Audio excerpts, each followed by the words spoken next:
the word weaknesses implies like something that I'm not good at it. And if I'm not good at it, I don't want to do it. And so we actually rephrase it. I call it focus work, which makes it just the opposite, right? It's the thing that you're focusing on the most. So turn it around.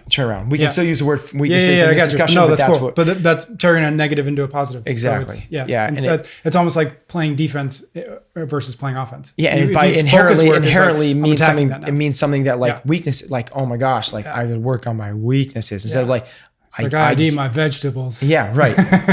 have to get to. Yeah, exactly. What confidence has nothing to do with winning or the leaderboard. What confidence is knowing that you giving your best effort is enough. Hello, Ben. Hey, Patrick. Greetings. How are you? I'm doing good. Good. All right. Today we're going to talk about something that I'm really interested in, especially interested in hearing what you think of it, and that is weaknesses. Weaknesses both inside the gym and outside the gym as well, and where those two things sort of, where your philosophies on one maybe is shared, or you have the opposite opinion on the other. But we'll start sort of in the gym, which is where we spend a lot of time. And one thing that you always talk about in whether it's business seminar or just to your coaches or while you're coaching is this idea of rooting out problems, right? So if you see an athlete moving suboptimally, the thing that you always advise is, okay, well, break it down to the sort of what are the first principles there? What is the real problem happening here? And then root that issue, and then you can sort of from there you can build up solutions to that problem. So with that in mind, my first question is, if I'm an athlete or an athlete's out there listening and they know they have a sense that they're not performing up to where they think their potential should allow them to perform because of some sort of quote unquote weakness, where would you advise people to start thinking about how to solve those problems? Maybe they don't have a coach they trust. Maybe they don't have a coach at all. Where, like, with that idea of rooting problems, like, how do you advise somebody to start thinking about shoring up their weaknesses inside of the gym? Yeah, it's a great question. So the first piece is kudos to that athlete for first identifying the weaknesses. Most people have a hard time even just the willingness to expose and then the willingness to dive into. So if somebody hates running, the first thing that most of them do is avoid running, right? Somebody hates double unders, they don't show up on double under day and they don't. So the first thing is that self-assessment of where am I? What are the things that are holding me back? What are my limitations? What are the things I need to be investing more time and focus and energy into? From there, you're exactly right with your assessment of where I start, which is you have to root the cause. So let's say an athlete struggles with running, as we just mentioned. When I say root the cause, what I mean by that is you have to identify, and this is going to be some exercise sciencey terms, but we'll clarify it a little bit. Is it a neurological issue or is it an organic issue? If it's a organic issue, it basically has to do with, in terms of the running, it has to do with your horsepower. It has to do with your engine. It has to do with your cardiovascular stamina. It has to do with your speed. It has to do with your endurance. It has to do with your fitness, for like the tough word to use because it means so many different things. But that's what most people associate the running with in terms of why someone excels at it or why somebody has a deficiency in it. The other side of that is it might be a neurological issue. And neurological issues tend to be more like timing or technique or form or coordination, skill type of things. And when people hear the running, they very, very rarely go towards the second option. Right. It's almost always like, I'm not fast enough. I'm not fit enough. I can't run long enough. I don't have enough endurance. Well, that may be the case, but it may not be. It may be you have crappy running technique. You may be hinging and broken at the hips and your chest may be way too far forward. In that case, all of the weight when you land on the forward foot, you're not gonna be able to spring off the ground and pull your heel underneath you and find a good position. It may be that you're overstriding and putting out a break in front of you with a heel strike on every one. It may be that you have a tight hip flexor and your leg is swinging out to the side every single. So it could be a whole host of different things. So the quick answer is you have to root the cause. If you're just trying to continue to, get better by pounding the pavement, you may get better just by dumb luck, and it may be that that's the issue. It may be that you just need a bigger engine, but it may be that the engine is fine. So this is what happens a lot in the world of CrossFit. We have athletes that are phenomenally fit that go to the CrossFit Games and place very well, yet they still are weak runners. That's not a fitness issue. So maybe even more exemplified is the world of swimming. You take a CrossFit athlete who is some of the fittest athletes on the world, put them in a pool, and they look like a drowning cat, right? It's like, that's not a fitness issue at that point. It's a technique issue. It's a form issue. It's a neurological. They don't have the right movement patterns. Mm-hmm. Now, if they just try to keep getting better in the pool by swimming laps and laps and laps and laps and laps, which would be the answer if it's a fitness issue, they're going to be working a lot harder than they need to for minimal gains. If they were to root it and figure out, it's the balance in the pool. It's that my feet are dragging behind me. Now that I've realized that my feet are dragging behind me and they're up near the surface, what is the root of that cause? Is it that my head's in the wrong position? Is it that my hand is going across the pool as I pull my hand underneath me? It's not pointing at the bottom of the pool. Is it that as I go to breathe, I'm getting my entire head out of the water instead of laying one? You root the cause and then you can fix it. It makes for change and improvements way more efficient. Mm-hmm. So I don't really remember what the question was, but you root the cause. That is the answer. No, that's good. Would you say that there's some percentage majority that it's usually neurological versus, or is it just case by case? Yeah, it's case by case, and usually it's movement by movement, right? Yeah. So for most people, if you were to take games athletes and say, like you said, like, here's the cohort, games athletes, here's the movement, swimming. I'm going to say, if across the board people have limitations, I'm going to say it's neurological. Okay. They're fit, right? Of course. Now, if you were to take a bunch of couch potatoes and say running, I'm going to say it's organic. Yeah. It's that they need to go out and just start pounding the pavement. So you can kind of lump some people into things, but it gets a little bit trickier when you say your weakness is the squat snatch and you're a avid CrossFit participant. Well, for there, I don't know if it's your flexibility, if it's your balance, if it's your accuracy, if it's your coordination, if it's your strength or timing or technique. You have to root it. So in that case, there is let's take that example. You have a athlete, and what we have to do is just play out this game, right? So you have an athlete, and let's say that they're a 200-pound male. They have a 450-pound back squat. They have a 500-pound deadlift. They have a 205-pound strict press, but their squat snatch is 145 pounds. Well, I know it's probably not their strength, so we're going to cross that off the list, and then we're going to go down. Is it their flexibility? Let's find out what their overhead squat is, right? If their overhead squat is 305, it's probably not their flexibility. So then right away there, I can find out, well, is it either their power? Maybe they're really slow and they can't get the weight up jumped over their head. So let's find out what their vertical jump is. If they have a 30-inch vertical jump, I have a pretty good idea it's a positioning, right? They're missing the positions of the lift and they're just kind of like muscling the sucker up there. So you can kind of go down that list of elimination. Narrow. Or if you get yourself in front of a good coach, they can just look at it and be like, here it is. Gotcha. Okay. So sort of or related to that question, I know that you, at this stage of your life, you wouldn't consider yourself a competitive athlete, right? There was a point where you were less than so now. So is it as important to you now to think about weaknesses in the gym and think about how to attack them? Or is that something that by and large should sort of be reserved for people who want to compete in the sport of CrossFit? Obviously is what we talk about, but really in any sport whatsoever. Like if you played softball for fun on Sundays, do you need to really work on your swing? You know what I mean? Or if you were, a AAA baseball player, obviously they do. So I'm curious, where is there a line, or is there always value in saying, you know what, I'm not so good at rope climbs, I should really be paying more attention or practicing rope climbs? Yeah, I think as you get closer and closer to the tip of the spear, right? As you get closer and closer to the elite level of your profession, it becomes more and more important to work on your weaknesses. Now, having said that, you take a professional athlete. Let's say you take a professional hockey player, right?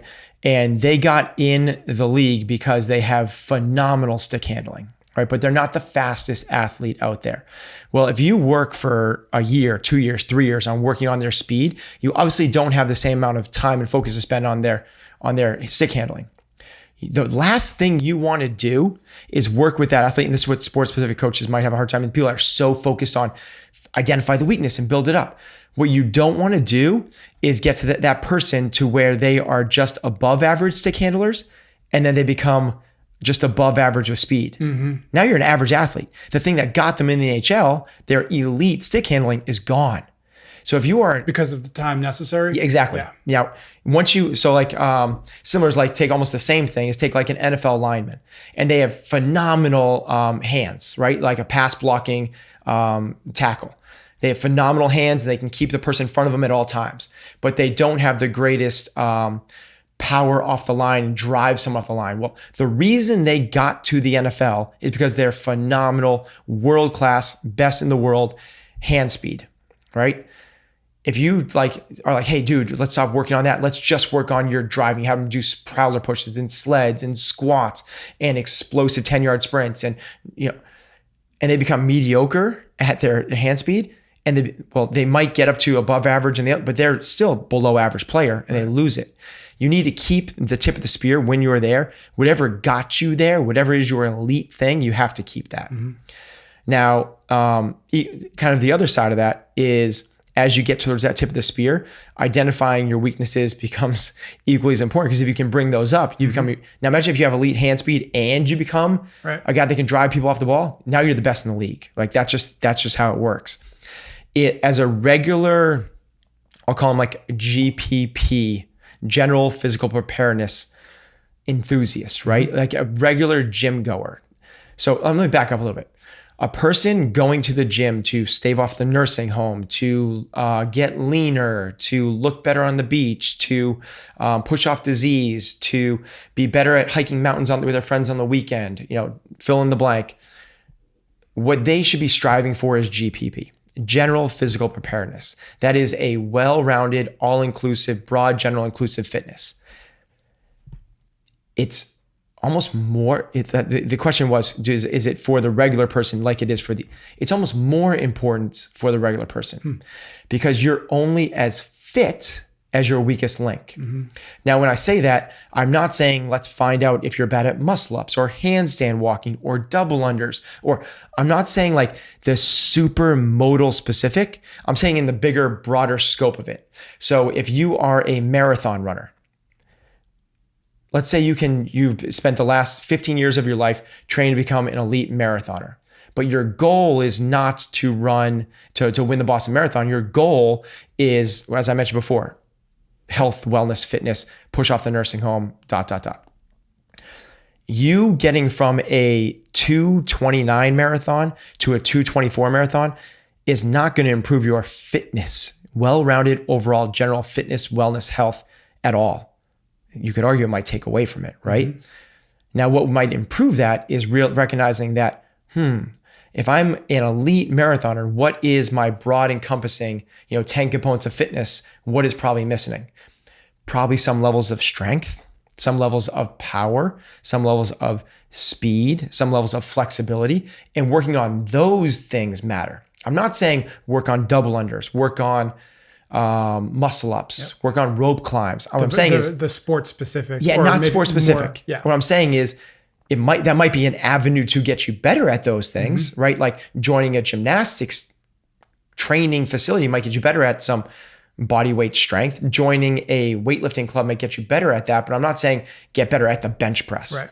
What I'm saying is identify what your weakest link is, not movement specific. I don't care what comes up in the open or what might show up at regionals, but broad, general, inclusive. Like If you are elite at endurance, like probably step back from that a little bit. Identify that strength is a thing that's holding you back from elite wellness. And that's a thing we should be diving into.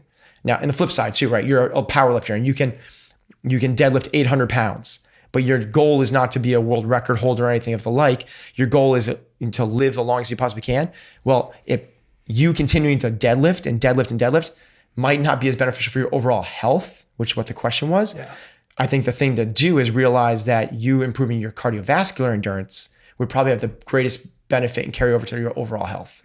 So you really look at it as sort of a holistic thing. It's not like I want to get better at pull-ups because I want to get better at pull-ups. It's because we're not trying to get you better. Are a component of a bigger picture that you're just trying to move the whole train in some ways, instead of just like, I'm just trying to get the caboose forward. I like that. Yeah. It's not about picking up the one hopper of the train, exactly, that one railroad car. It's about getting the whole thing to move forward. I love that analogy. It's it's not about getting better at the gym. It's about how does the stuff in the gym have carryover to other stuff. Right. So you really need to have that perspective. So it's not, you really need to have the bigger perspective and not just the trying to make, my Helen time 10 seconds faster. Now it's not about that. Now what we could see is when the next level to this discussion would be, the discussion of, well, if you pay attention to your Helen time, how much carryover does that to the other stuff? And chances are it's pretty darn good, right? If you're missing certain things and you start to get double unders, other things are going to come in the mix. If you have bad fill in the blank and your overhead squat goes up, a lot of other things are going to come up. So there's that carryover effect. Yes, there is the SAID principle, specific adaptation to impose demands. But there is also that the carryover effect of if you get good at this, other things tend to rise. That black box methodology. Okay, so let's. I kind of want to bridge a little bit from the gym to sort of regular life, quote unquote regular life. We talk a lot. We've both been in CrossFit for a long time, and one of the things that is talked about a lot is the carryover or the crossover benefit of doing CrossFit for a long time and seeing improvements in areas of your life that have nothing to do with CrossFit. It doesn't matter which ones we're talking about, but I'm curious if you think that one of the big factors in that sort of that crossover is the fact that we spend so much time thinking about and quote unquote attacking weaknesses. Is that a sort of a philosophical carryover, or is that one of the philosophical carryovers that you feel like is one of the bigger benefits of doing CrossFit? Yeah, just as a side note, the word weaknesses implies like something that I'm not good at it. And if I'm not good at it, I don't want to do it. And so we actually rephrase it. I call it focus work, which makes it just the opposite, right? It's the thing that you're focusing on the most. So turn it around. We can still use the word weaknesses in this discussion. No, that's cool. But that's turning a negative into a positive. Exactly. So it's almost like playing defense versus playing offense. Yeah, and by inherently means something. It means something that like weakness, like, oh my gosh, like I would work on my weaknesses instead of like, it's I eat my vegetables. Yeah, right. have to get to. Yeah, exactly. So does this idea of attacking weaknesses have carryover to other aspects of your life? And what I think you mean by that is like, should we, if we attack weaknesses in other areas of our life, does our life improve? Yeah. Or is that one of the things that we learn in the gym that we can also apply to outside life? Yeah, I believe so. Yeah, I believe so. In completely. First of all, from what we started the conversation off with is that self-assessment. Right. Hugely important. But think about it in terms of just a couple of different roles in our lives. Let's use it in a professional sense. Let's imagine you're CEO or you're the owner of the business, or you're in a position of authority in your career, and you're a really good visionary. You have a really good big picture ideas, and you're a really good leader and a really good communicator. And that's why people follow you. That's why you become the CEO of the company.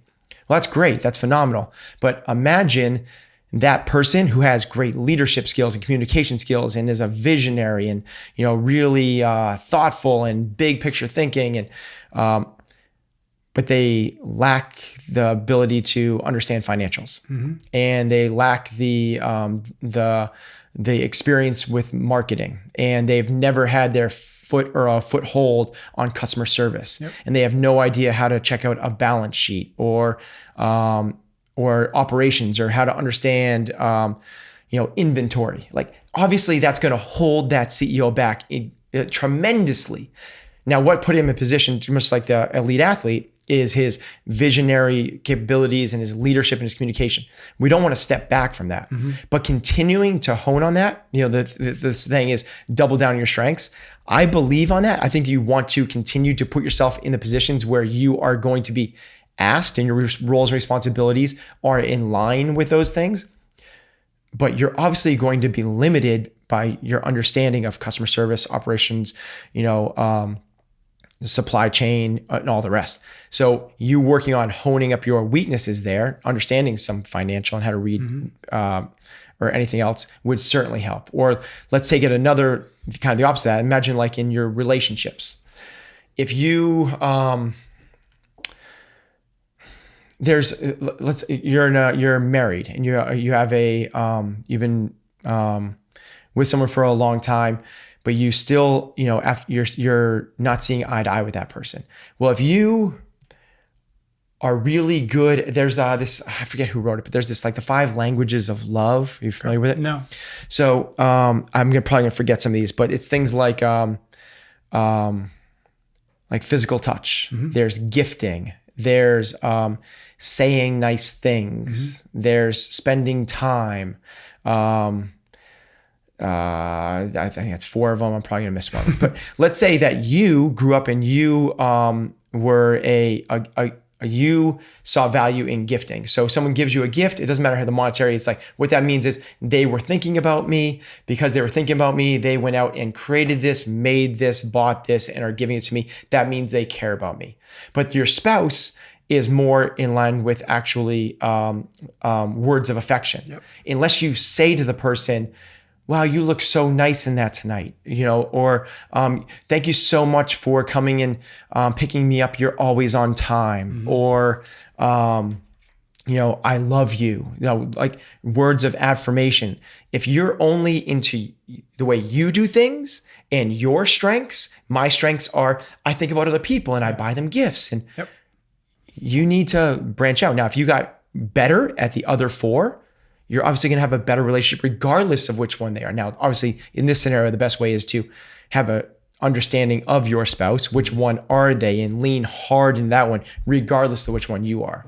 But you might not have the opportunity to find that out with everybody across the board. So if you become better at all 5 of those, you become better as well. So yes, working on your weaknesses has carry over regardless if it's relationships, professional, health, or whatever it might be. In terms of our 5 factors of health, right? So if you are, you go to the gym every day, you eat like a CrossFit Games athlete, you are super into, meditation, but you're only sleeping 4 hours a night. Right. Like you got to work on the weakness. The weaknesses have the greatest carryover to your overall health. Gotcha. So yeah, that makes a lot of sense. Okay. So, kind of a follow-up to that question. Is there a point in time, sort of flip it a little bit, is there a point in time in somebody's life, in the trajectory of their life, where it makes more sense to maybe focus on or think about and attack weaknesses versus playing to their strengths? In other words, what I'm thinking about is like a high school kid, for example. If a high school kid has some natural tendencies towards athletics, right? Just sort of, we don't have to get down the rabbit hole of talent, but just as a sort of a gifted athlete, for whatever reason. But he sucks at public speaking, for example, or math. Doesn't matter what he sucks at. Is there a point in time? Is high school a good time? Is there any time a good time to say, to sort of coach that kid to say, you know what, you really suck at math. I know you're good at football, but like, you suck at math. You should be paying more attention to math? Or do the principles sort of stay the same, where kind of not double down maybe, but you shouldn't let go of your strengths in lieu of attacking your weaknesses? Does that make sense? Yes, the question makes sense, but hopefully it doesn't make too much sense. Otherwise you would have answered it. Answered my own question. So, yes. So here's what I don't want to be able to misconstrue. In the world of health, what you want to do is figure out what the weakest link is and attack it headlong, right? So in the 5 factors, it's like we just said, if you're dialed in pretty much everywhere, but sleep is not up to par, you got to go hard in sleep because of the biggest carryover of your overall health, right? And each one of those components sort of together is the thing that you're actually trying to do. Yeah. So here's the thing with what I don't think people should misconstrue that as. Find what the weakest link is in your life and try to bring that up. So let's say you're the high school kid who's not great at public speaking, but you're a stud athlete. If you back off, let's say you take your senior year off of, you're a captain of the football team your junior year, but you step back from that because you heard Ben Bergeron say, work on your weaknesses. You join the drama club. Right. If that's the approach, you're just gonna be mediocre in everything, right? That's the idea, is you're just constantly bringing up the weakest links. In the world of health, that works. What we want to do, though, is make sure that we're doing this specific to the task at hand. Or is there a better, like, what we mean by that is, let's say specific to the things that you want to excel at. Right. So what I want people to do is be world-class. I want them to be phenomenal. You can't be world-class in everything. So what you want to do is take that kid that you were just talking about, that kid that excels at athletics. What I want that kid to do is find out inside of the sports, that even the specific sport, you can talk about, like, should they be a 3-sport athlete? Should they be a 1-sport athlete? Like, that's a different discussion. What I'm saying is, like, find out what the weakest link is inside of that sport. So let's go inside of that sport. And let's say the kid is a soccer player. Okay. And the kid is phenomenally fast, right? He's incredibly quick, but he doesn't have the best ball handling skills. Well, you continuing to work on your speed is good, but there's a law of diminishing returns. You're only going to get so much faster. I want you to stay elite at that because that's what got you on varsity. That's what's getting you looked at by D1 schools. But at the same time, start working on identifying and working on the weaknesses, whether that's understanding the game or where you are in the position or defense or ball handling or whatever it might be. Inside of that specific thing, let's identify the weaknesses.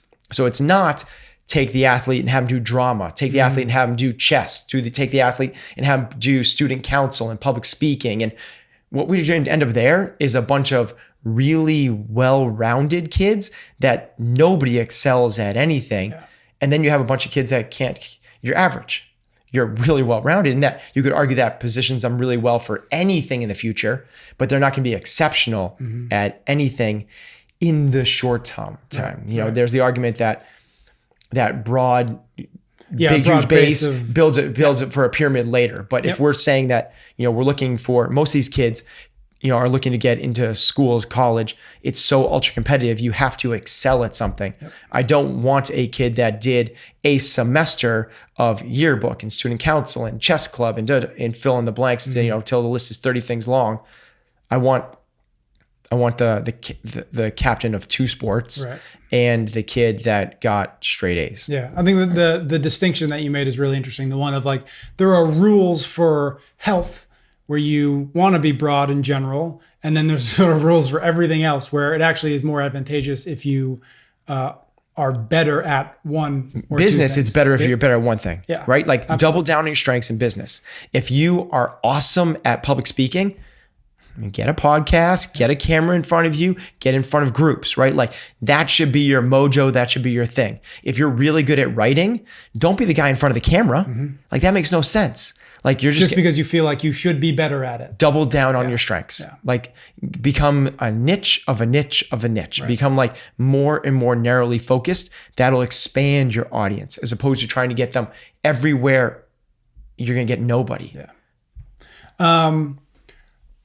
How have you thought about your own sort of weaknesses, shortcomings, things to focus on? Like, what has been the process for you over the years to be able to identify and root and all the things we've been talking about? Like, has it been sort of a piecemeal approach for you, or like, do you have, like, is it something that, you and Heather talk about and she's a good sounding board and she's able to see things that you're not? Like, I'm just curious, like, how you've thought about it and how you've actually put it, maybe less so in the gym, outside the gym, how you've sort of put these ideas into practice. So inside the gym in our world is really easy, right? There's like essentially a leaderboard. You get exposed pretty quickly. Phenomenal. Awesome. That's amazing. Like if there was only the equivalent of that in real life, it'd be so much easier, right? Like here's how you are in relationships. Here's how you are at business. Here's how you are in your faith. And here's how you are at, your friendships. And here's how you are like sharing your feelings. And here's how you're at introspection and, goal setting and everything. We'll get there eventually. It'd be amazing, right? It'd be a wearable technology. It'll show up on your watch. It'd be a scorecard. You need to be empathetic today. Oh, okay. Yes, bring exactly. My empathy score. Yeah, it'd be phenomenal, right? Here's the honest answer is I'm not very good at it. Like I just until very recently, I probably did not take hard, deep looks at myself. And I think it's because I was so scared of vulnerability.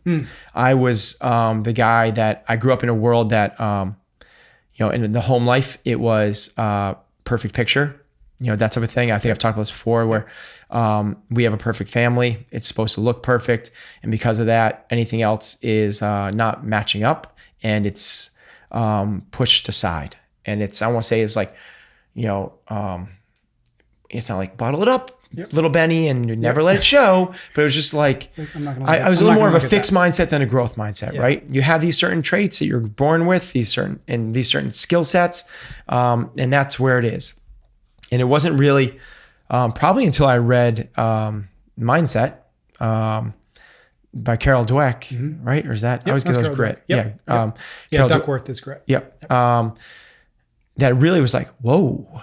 Like I get it. Like that's kind of and then I got a little more exposed to the power of vulnerability. There's a book called Daring Greatly, which is phenomenal. Brene Brown. And then there's another all of like Patrick Lencioni's stuff of like getting naked.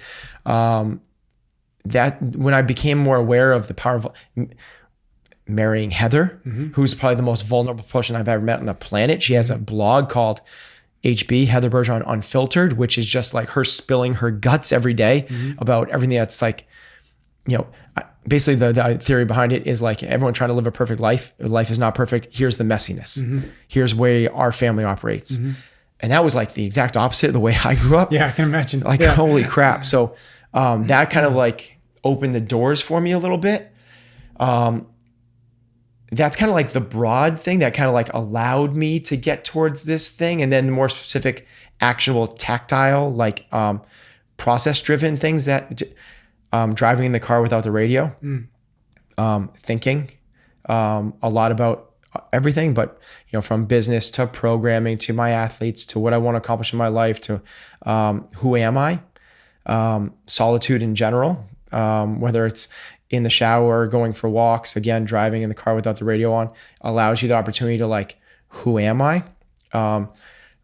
Reading and listening to other introspective people is because you hear what they say and you're like, oh, is that me as well?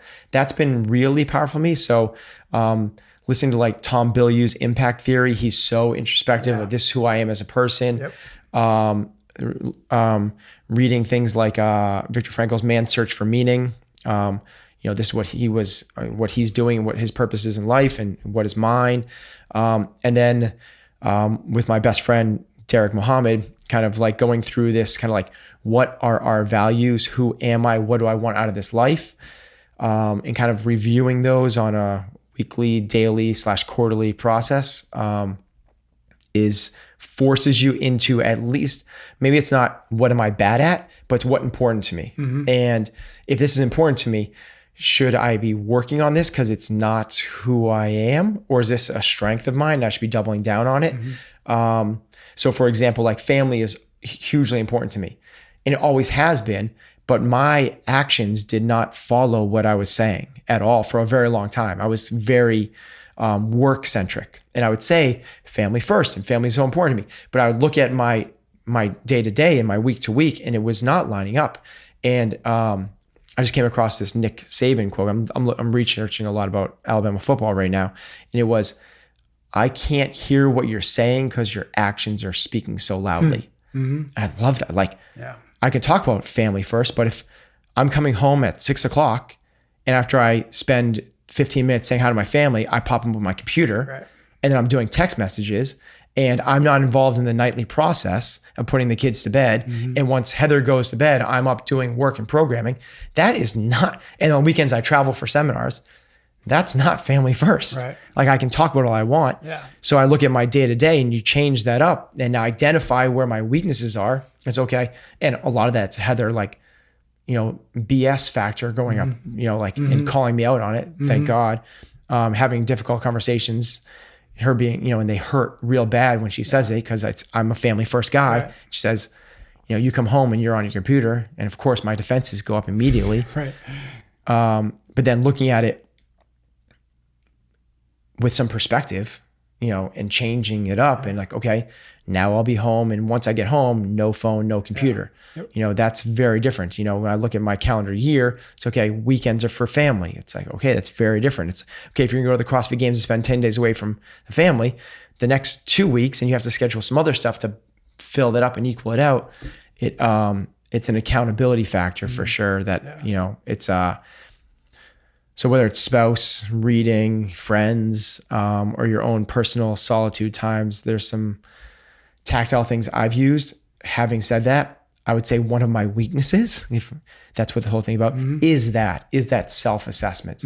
I like hearing other people assess me because it helps me assess me, because I'm just, I'm not that good at it. Like, I'm just not like, I'd be better off analyzing a business than I am analyzing myself. Yeah. Even though this is my opinion, but, embedded in this question, but even though you are, I would say pretty self-aware and you have a pretty good sense of who you are. You even despite that, or in spite of that, you still feel like you're not great at sort of self-assessment, or are those two different things? I mean, so like when you say you're really self-aware, I would say that, depends on what we're talking about. I guess so. I know what's important to me. I know what I want out of my life for sure. But if you said, what are your strengths and weaknesses? I don't know. Maybe it's because I work so hard at being something. It's kind of like that thing, like you ask a novice what they know, and they're gonna say, I know everything. You ask an expert what they know, and they say, I know nothing. But I really feel like I'm not, maybe it's because I hear other people self-assess, and I'm like, wow, that's so cool that they know themselves so well. I wish that I knew myself better. And I think I know myself in terms of what I want out of my life. Right. Maybe that's what it is. But in terms of like I hear people talk about like the way they grew up. And I know I've talked about on the podcast, so it sounds like I know, but it's only since starting this, maybe it's the podcast, but really it's like, it's me getting out there and talking about this stuff that makes me like, hey, this is my belief in this. This is my vision. This is like, it's speaking it out loud that becomes a self-reinforcing factor that without this, maybe I wouldn't even be as self-aware. Yeah. All right. Well, let's leave it there. I think it's a good spot. Cool. Cool. Thanks, Pat. All right.